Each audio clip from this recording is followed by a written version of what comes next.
Advent time, definitely a busy time for the congregation and especially for the clergy. And this is one of the reasons why it took me so much time to record my sermon. So last Sunday was the first Sunday of Advent, and hence the first candle. And I had to say a reflection, to share a reflection with the congregation about the darkness and the light. So the first reflection is, of course, about how the light, the simple light of the candle, is able to cast the darkness. It's not that complicated to realize that in our times, in our world, we are constantly facing and struggling and fighting the darkness. So there are many things you can identify the darkness in this world, but I wanted to focus this time on one specific thing of the darkness and why it is at the roots of any kind of other darkness. I think, and it's something that we can easily spot when we watch television and we watch especially our politicians or everybody that is involved in politics. People are not able to discuss properly. Everybody is throwing words at each other with violence.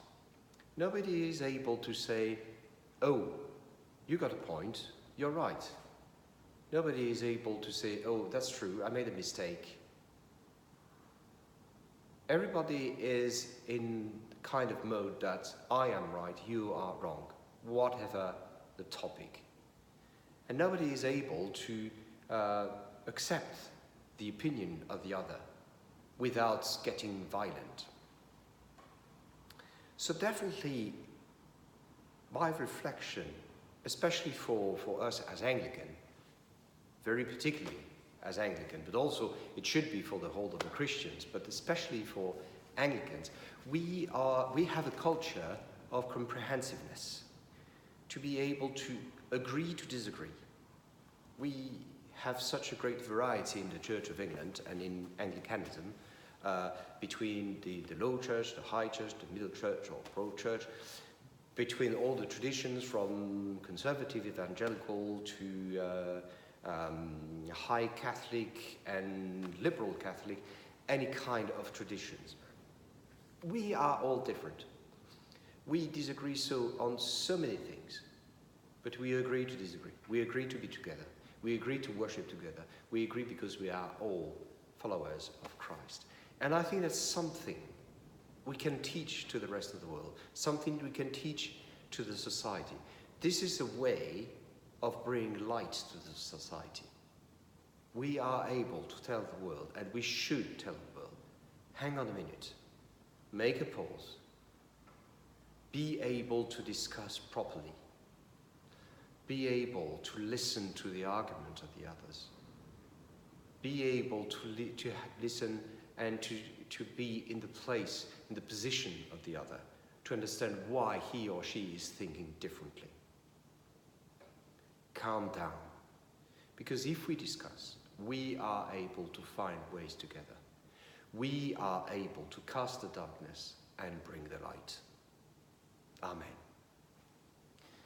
Frères et sœurs dans le Christ, donc nous sommes rentrés dans l'Avent, la première semaine de l'Avent, et c'est un temps qui est vraiment très avec beaucoup d'occupation pour notre congrégation et surtout pour le clergé.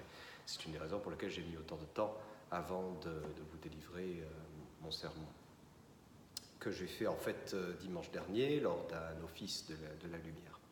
Donc l'office de la lumière, c'est un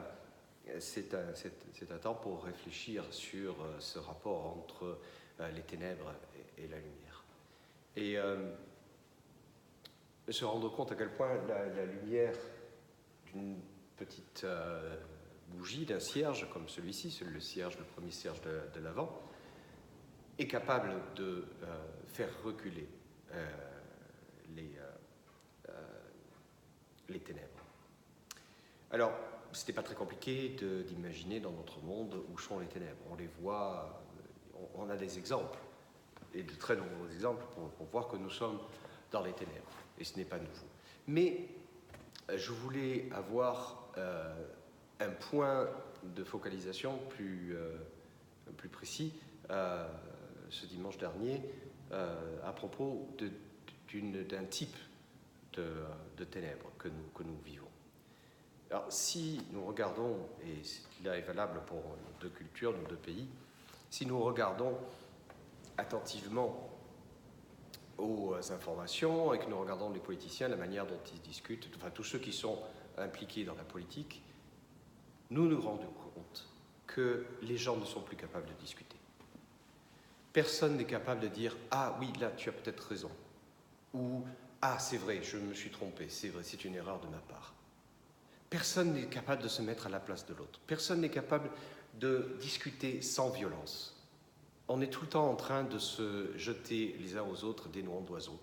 On est dans cette culture du « j'ai raison, tu as tort ». Et c'est là que je voulais apporter cette réflexion à mes paroissiens et leur dire, nous avons un moyen d'apporter la lumière à toutes ces ténèbres. Parce que nous, plus particulièrement les anglicans, mais ce qui devrait être valable pour toutes les confessions chrétiennes, mais plus particulièrement les anglicans, nous avons une culture qu'on appelle la comprehensiveness, la compréhension. Cette capacité d'être d'accord, d'être en désaccord. Nous avons des traditions très diverses au sein de l'Église d'Angleterre, au sein de l'anglicanisme, qui vont du plus pur protestantisme au plus traditionnel catholicisme, en passant par le libéralisme, avec de nombreuses façons de penser et de célébrer le Seigneur. Nous avons beaucoup de désaccords, mais nous sommes ensemble. Nous sommes ensemble. Nous sommes ensemble parce que nous savons qu'au-delà de nos différences, nous sommes tous les disciples du Christ. Et donc nous sommes capables d'être dans cette même Église. Et je pense, et c'est là que je disais à mes paroissiens, que nous avons un moyen d'apporter la lumière aux ténèbres. Et de dire au monde autour de nous, stop, arrêtez. Prenez le temps, un moment, de discuter calmement, de comprendre ce qui est dans la tête de l'autre, d'avoir la position de l'autre et de savoir pourquoi l'autre peut penser différemment. Chacun a apporté une chose différente. Et si nous prenons le temps de nous asseoir à table et de discuter calmement, alors nous pouvons apporter des solutions. Et alors nous pouvons dissiper les ténèbres avec la lumière. Amen.